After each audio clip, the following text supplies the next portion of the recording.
స్కిన్ని మంచి మాయిశ్చరైజర్గా ఉంచుతుంది ఈ ఫేస్ ప్యాక్. ట్యాన్ రిమూవర్గా పనిచేస్తుంది. అందరికీ నమస్కారం. అందరూ ఎలా ఉన్నారు? ఇవాళ మన వీడియోలో ఇంట్లో ఉన్న వస్తువులతోనే ఫేస్ ప్యాక్ ఎలా తయారు చేస్తానో మీరు కూడా చూసేయండి. ఇక్కడ నేను ఒక మీడియం సైజు క్యారెట్, బీట్రూట్ తీసుకున్నాను. వాటిని శుభ్రంగా కడుక్కొని పీల్ తీసేసుకున్నాను. పీల్ ఉన్నా కూడా పర్లేదు, అంత శ్రమ పడాల్సిన పని లేదు, రూపాయి ఖర్చు పెట్టాల్సిన పని లేదు. పీల్ తీయటం అయిపోయింది. తర్వాత చాపింగ్ బోర్డ్ తీసుకొని రెండింటిని శుభ్రంగా తురిమి పెట్టుకోవాలి.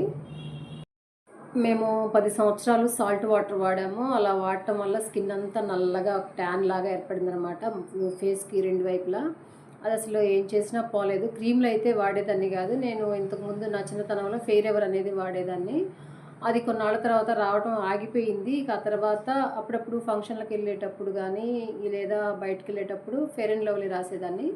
ఒక 4-5 సంవత్సరాల నుంచి అది కూడా రాయట్లేదు. ఎందుకంటే మేము వాడేది సాల్ట్ వాటర్ కాబట్టి అది వాడినన్నాళ్ళు బాగానే ఉంటుంది. తర్వాత రాయటం ఆపేస్తే కనుక ఫేస్ అంతా నల్లగా ప్యాచులుగా అవుతుందని చెప్పేసి నేను అది కూడా మానేశాను. సున్నిపిండి ఒక్కటే వాడతాను, అది కూడా ఇంట్లో తయారు చేసుకున్నదే. ఇది రెండు తురవటం అయిపోయింది. ఈ రెండింటిని కొంచెం వెడల్పాటి ప్లేట్లో వేసుకొని దాన్ని ఆరబెట్టుకోవాలి ఫ్యాన్ గాలికి. ఇప్పుడు ఒక గిన్నె పొయ్యి మీద పెట్టుకొని ఒక గ్లాస్ వాటర్ తీసుకోవాలి. అందులోకి 2 స్పూన్ల బియ్యము, 2 స్పూన్ల అవిసె గింజలు వేసుకొని బాగా ఉడకబెట్టుకోవాలి.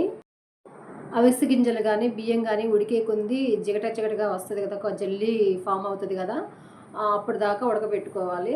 నీళ్లు మొత్తం ఇంకిపోయేదాకా కాదు, జల్లీ ఫామ్ అయ్యేదాకా ఉడకబెట్టుకోవాలి. మధ్య మధ్యలో తిప్పుకుంటూ ఉండాలి, లేకపోతే అవిసె గింజలు అంటుకుంటూ ఉంటాయి. ఇది దగ్గర పడింది. ఆ నీళ్లు మొత్తం జల్లీలాగా అయ్యేంత వరకు తిప్పుతూనే ఉండాలి మధ్య మధ్యలో, లేకపోతే అడుగంటుంది. ఇది రెడీ అయిపోయింది. దీన్ని తీసి ఒక ప్లేట్లో వేసుకోవాలి. ఇంక ఇది కొంచెం సేపు ఉంటే అంటుకుంటుంది. అంటుకోకుండా పొయ్యి ఆఫ్ చేసుకొని మనం ప్లేట్లో వేసుకోవాలి. దీన్ని కూడా ఫ్యాన్ గాలికి ఆరబెట్టుకోవాలి, లేదా కొంచెం లైట్గా ఎండ తగిలే చోట పెట్టాలి. డైరెక్ట్గా ఎండలో పెట్టకూడదు.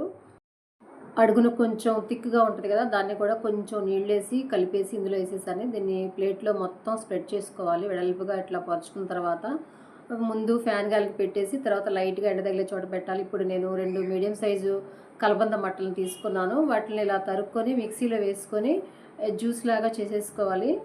దీన్ని ఇప్పుడు మనం ఫ్యాన్ గాలికి ఆరబెట్టుకున్న ఒక క్యారెట్, బీట్రూట్ తురుములో వేసి ఫ్యాన్ గాలికి పెట్టుకోవాలి. డైరెక్ట్గా పెట్టకూడదు ఎండలో. ఇవి ఒక డే అండ్ నైట్ ఫ్యాన్ గాలికి పెడితే శుభ్రంగా ఆరిపోతాయి. కాకపోతే కొంచెం స్మెల్ వస్తూ ఉంటాయి కాబట్టి లైట్గా ఎండ తగిలే చోట పెట్టాలి, డైరెక్ట్గా ఎండలో పెట్టకుండా.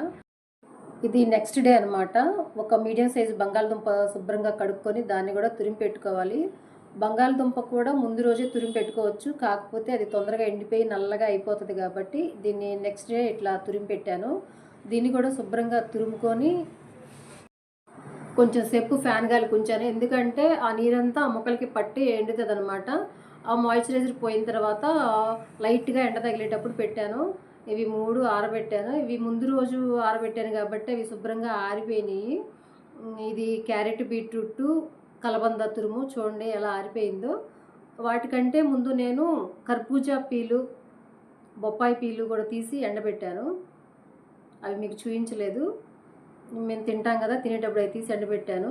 ఇదిగోండి కర్బూజా, బొప్పాయి పీలు, క్యారెట్, బీట్రూట్, కలబంద, ఇవేమో అవిసె గింజలు, బియ్యంతో చేసిన లిక్విడ్ తీసుకున్నాను.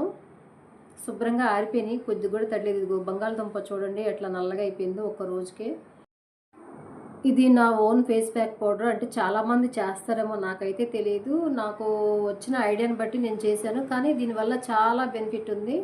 నాకు పడింది. నేను వారానికి 2 సార్లు కానీ 3 సార్లు కానీ ఇట్లా నేను ఫేస్ ప్యాక్ వేసుకుంటూ ఉంటాను. నా స్కిన్ కొంచెం మారింది. ఈ కర్బూజా పీలు, బియ్యము అవిసె గింజలది, ఈ బొప్పాయి పీలు, ఇవి మొత్తం ఒక్కొక్కటిగా వేసుకొని మిక్సీ జార్లో పౌడర్ పట్టేసుకుందాము. నాకు ఫెయిర్ అండ్ లవ్లీ వాడితేనే ఫేస్ చాలా చేంజ్ వచ్చింది. అది మానేసిన తర్వాత ఫేస్ అంతా పాడైపోయింది. అప్పటి నుంచి ఏ క్రీముల జోలికి వెళ్ళను, అసలు నేను ఏం వాడను కూడా క్రీములు. ఇదిగో పౌడర్ పట్టేసిన తర్వాత కర్బూజా పీలు కూడా వేసి పౌడర్ పట్టేసుకుందాము. తర్వాత క్యారెట్, బీట్రూట్, కలబంద జెల్ కూడా వేసి పట్టేసుకుందాము. మొత్తం పౌడర్ పట్టేసిన తర్వాత లాస్ట్ బట్ నాట్ లీస్ట్ అదేండి బంగాళదుంప లాస్ట్లో కదా మనం తురిమి పెట్టాము, అది కూడా వేసేసి పౌడర్ పట్టేద్దాము. దీన్ని మొత్తాన్ని ఒక స్ట్రైనర్లో వేసుకొని మెత్తగా మనం జల్లించుకోవాలి. ఈ పౌడరు ఆరెంజ్ పీల్ పౌడరు, అలాగే నేను ఇంట్లో వాడి పడేసిన నిమ్మ బద్దలు కూడా ఎండబెట్టి ఇవి 2 కలిపి పౌడర్ చేశాను. అది స్టోర్ చేసుకున్నాను డబ్బాలో. అది కూడా వేసేసి ఒకసారి మిక్సీ పట్టేసుకొని మొత్తాన్ని జల్లించేసుకుందాము. ఇదిగోండి చూడండి ఇలా వచ్చింది. ఈ ఫేస్ ప్యాక్ పౌడర్లో రోజ్ వాటర్ కానీ పచ్చిపాలతో కానీ మిక్స్ చేసుకొని ఒక 10 నిమిషాలు 5 నిమిషాలు నానబెట్టిన తర్వాత మన ఫేస్కి అప్లై చేసుకుంటే ఫేస్ చాలా గ్లోగా అవుతుంది. మచ్చలు పోతాయి, ముందు డెడ్ స్కిన్ అంతా పోద్ది.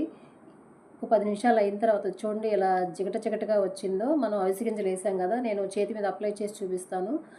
ఇది కొబ్బరి నూనె కానీ బాదం ఆయిల్ కానీ వేసి రుద్దితే స్కిన్ చాలా గ్లో అవుతుందండి, కలర్ చాలా ఇంప్రూవ్ అవుతుంది. నేను ఒక 2 నెలల నుంచి వాడుతున్నాను. వారానికి ఒకసారి 2 సార్లు అట్లా వాడతాను. చాలా బాగుంది. ఇది డైలీ అయినా వాడచ్చు. డైలీ ఒక ఈ విటమిన్ ట్యాబ్లెట్ ఇందులో కలుపుకొని మిక్స్ చేసుకొని డైలీ ఫేస్ ప్యాక్లా కూడా వేసుకోవచ్చు, లేదా వారానికి 3 సార్లు అట్లా అయినా వేసుకోవచ్చు. నా స్కిన్ కలర్ చాలా తక్కువ ఉండేది. ఇది వాడిన తర్వాత స్కిన్ కొంచెం గ్లో అయింది, తెలుస్తుంది. మచ్చలు పూర్తిగా పోతున్నాయి. వేలు పెట్టి కాస్ట్లీ క్రీములు కొని వాడే బదులు ఇది వాడుకోవచ్చు. ఇది నా జెన్యూన్ రివ్యూ. మీకు కూడా ఎవరికైనా ట్యాన్ కానీ మచ్చలు కానీ అలాంటివి ఉంటే ఇది ట్రై చేయండి, మీకు కూడా మంచి రిజల్ట్ వస్తుంది. ఈ వీడియో కనుక మీకు నచ్చినట్లయితే లైక్ చేయండి, షేర్ చేయండి, సబ్స్క్రైబ్ చేసుకోండి. ఉంటానండి, బాయ్.